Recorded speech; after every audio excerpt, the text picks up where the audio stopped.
କାଣା ଆପଣମାନେ ଜାନିଛନ୍ ଇଟା କେଁ ଶାଗ୍ ଯେ ଏଟାକେ କେନ୍ତା ରାନ୍ଧସନ୍ ଯେ ଆସ ଏ ଭିଡ଼ିଓରେ ମୁଇଁ ବତଉଛେ। ଆପଣମାନେ ଯଦି ମୋର୍ ଚ୍ୟାନେଲ୍ରେ ନୂଆ ଅଛନ୍ ତ ଚ୍ୟାନେଲ୍କେ ସବସ୍କ୍ରାଇବ୍ କରିନେଁ ଆଉ ଅଲ୍ ବଟନ୍ରେ ପ୍ରେସ୍ କରିନେଁ। ଇଟା ହଉଛେ ଗଧପୁର୍ନି ଶାଗ୍ ବା ଖପରି ଶାଗ୍। ଇଟାକେ ତ ଆମେ ଗଧ ଶାଗ୍ କହେସୁଁ। ତ ଏଟାକେ ଦେଖ ଭଲସେ ମୁଇଁ ବାଛି ନଉଛେଁ, ତାର୍ ଚେର୍ ଗୁଡ଼ାକ ସବୁ ଉଲଗେଇ ନଉଛେଁ ଆଉ ପତର୍ ପତର୍ ଆଉ କଅଁଲି କଅଁଲି ଲେଟିକେ ମୁଇଁ ଛିଡ଼େଇ ନଉଛେଁ। ସବୁ ଚେର୍କେ ପକେଇ ନଉଛେଁ। ଏନ୍ତା ହିସାବେ ଭଲ୍ କରି ବାଛି ନେବେ ଆଉ ବାଛି କରି ସବୁକେ ଗୋଟେ ଜାଗାରେ ରଖିନେବେ। ଇ ଶାଗ୍ଟା ଆରାମସେ ଯେନୁ ବେର୍ ବେର୍ ଶାଗ୍ କରିଥିବେ ସେନୁ ମିଲି ଯାଏସି। ଆଉ ଯେ ବି ବେର୍ ବେର୍ ଶାଗ୍ ନାଇଁ କରି ମାର୍କେଟ୍ରେ ବି ଆରାମସେ ପାଇଯିବେ। ବେର୍ ବେର୍ ଶାଗ୍ ଯେ କରିଛନ୍ ତାକର୍ ବେର୍ ନୁ ହିଁ ଇଟା ନିଜେ ନିଜେ ଉଠିଥିସି, ଆରାମସେ ତୁଲି ଆନବେ ଆଉ ରାନ୍ଧିକରି ଖାଇ ପାରବେ। ତ ଦେଖ ମୁଇଁ ତାକେ ସବୁ ଭଲ୍ କରି ବାଛି ନଉଛେଁ। ଇନୁ ମୁଇଁ ସବୁ ଶାଗ୍କେ ବାଛି ନେଇଛେଁ, ସବୁ ଚେର୍କେ ତାର୍ ଅଲଗେଇ ନେଇଛେଁ ଆଉ ଖାଲି ଶାଗ୍କେ ନେଇଛେଁ। ଇଟାକେ ଆମେ ଇହାଦେ 2 ରୁ 3 ଥର୍ ଭଲ୍ ଭାବେ ଧୁଇ ନେମା। ତ ଆମେ ଏଟାକେ ଧୁଇବାର୍ ଲାଗି ଗୁଟେ ଟୁପଲି या ଖୁରୀ ଯାଥିରେ ବି ଆପଣମାନେ ନେବେ ସେଥିରେ ପୁରା ପେକ୍ ପ୍ୟାନ୍ କରବେ ଆଉ ଭଲ୍ କରି ଶାଗ୍ ଯେନ୍ତା ବୁଡ଼ବା ସେ ହିସାବେ ଧୁଇବେ। ଆଉ ଡାଇରେକ୍ଟ ଇ ପାଇପ୍ ରେ ନାଇ ଦେଖାବେ, ତାର୍ ମେଟ୍ ଗୁଡ଼ାକ ନାଇ ଛାଡ଼ି ପାରେ। ଏଥି ମୁଇଁ କେନ୍ ହିସାବେ ଧୁଉଛେଁ ଯେ ଦେଖୁନ୍, ଏନ୍ତା ଧୁଇ ଧୁଇ କରି ଗୁଟେ ଜାଲିରେ ଛାଣି ନେବେ।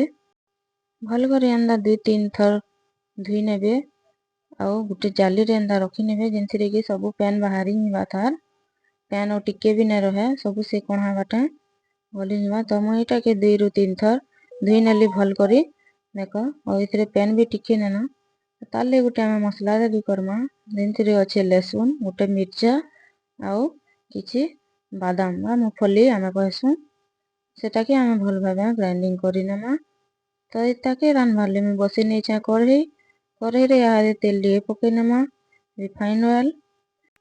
ପହେଲା ଏନୁ ବଡ଼ିକେ ଭାଜି ନେମା। ମୁଁ 4ଟା ବଡ଼ି ନେଇଯାଇଛେଁ, ଯେହେତୁ ମୋର୍ ଏକଲା ଲାଗି ବନଉଛେଁ କମ୍ କ୍ୱାଣ୍ଟିଟି ଅଛେ। ଆପଣ ମାନେ ବଡ଼ି ଅଧିକା ବି ନେଇ ପାରବେ ଯଦି ବେଶୀ ଶାଗ୍ ବନଉଛନ୍। ତ ବଡ଼ି ହେଇଗଲାନ ଭାଜି, ଇହାଦେ ବଡ଼ିକେ କାଢ଼ି ନେମା ଗୁଟେ ଜାଗାକେ। ଆଉ ସେଇ କଢ଼େଇରେ ଫେର୍ ଆମେ ଟିକେ ତେଲ୍ ଦେଇକରି ଫେର୍ କିଛି ସୁର୍ଷୋ ଦେଇନେମା।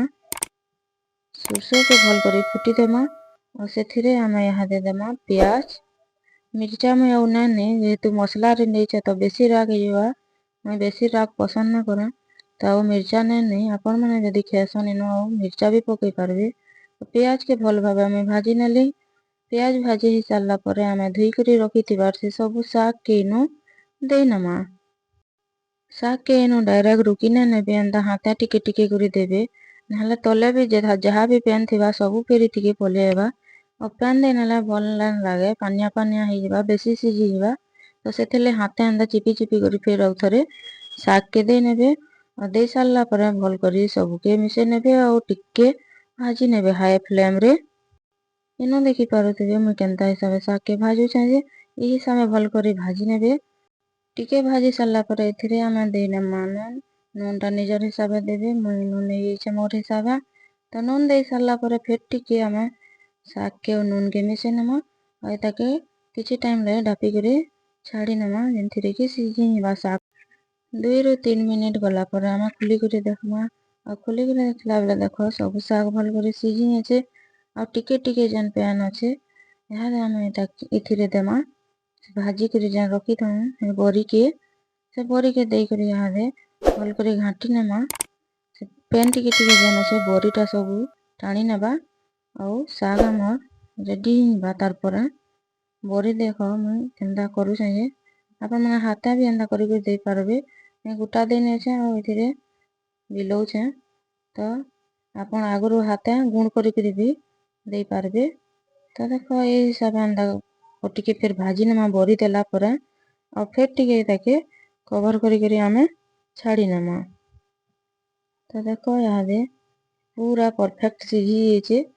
ଆଉ ଏଥିରେ ଆମେ ଇହାଦେ ଦେମା ସେ ଯେନ୍ ବାଟିକିରି ରଖିଥିବାର୍ ମୁଫଲି ବେସର୍। ଦେଖ ପୁରା ସିଝି ଯାଇଛେ। ଆଉ ଶାଗ୍ ଟା ପୁରା ସିଝି ସାରିଲେ ହିଁ ଆମେ ସେ ବେସର୍ ଟା ଦେମା। ନହେଲେ ଆଗରୁ ଦେଲେ ମୁଫଲି ବେସର୍ ଭଲ୍ ନାଇ ଲାଗେ। ଆଉ ମୁଫଲି ବେସର୍ କେ ଭାଜି କରି ନାଇ ଦେବେ, ଡାଇରେକ୍ଟ ଏଥିର୍ ଉପରେ ହିଁ ଦେବେ ବେଲେ ଭଲ୍ ଲାଗ୍ବା। ଆଉ ଭାଜି ନେଲେ ମୁଫଲି ବେସର୍ ଟା ବିଲକୁଲ୍ ଭଲ୍ ନାଇ ଲାଗେ। तो देख मुझे केना करुचे जे यहाँ देनेबी मुझे से मूंगफली बेसर मूंगफली बेसर देला पर बेसी टाइम कुक ना करबे किछि टाइम लाई मिनटे लाई हाई फ्लेम रे कुक करी नेबे तो रेडी हमार गध पुन्नी शाग बा खपरी शाग जे जाना भी कहसन हमें तो गध शाग कहसुँ और एटा ना बहुत स्वाद लागसी बहुत बढ़िया बहुत टेस्टी नून तो मैं आगरू देने थिले हल्का टिके पैन दे कर एटा के मैं हाई फ्लेम रे भाजी नौछे देखो तो हमार तुन हो गला रेडी चैनल रे जे नुआ छन चैनल के सब्सक्राइब करबे वीडियो जदि भल लागला लाइक करबे शेयर करबे रेसिपी जदि भल लागला ट्राई करबे और कमेंट रे निश्चय जनाबे जे शागटा हमर केनता लागला जे एतकी रे रहूचे जुहार जय मां समलेई।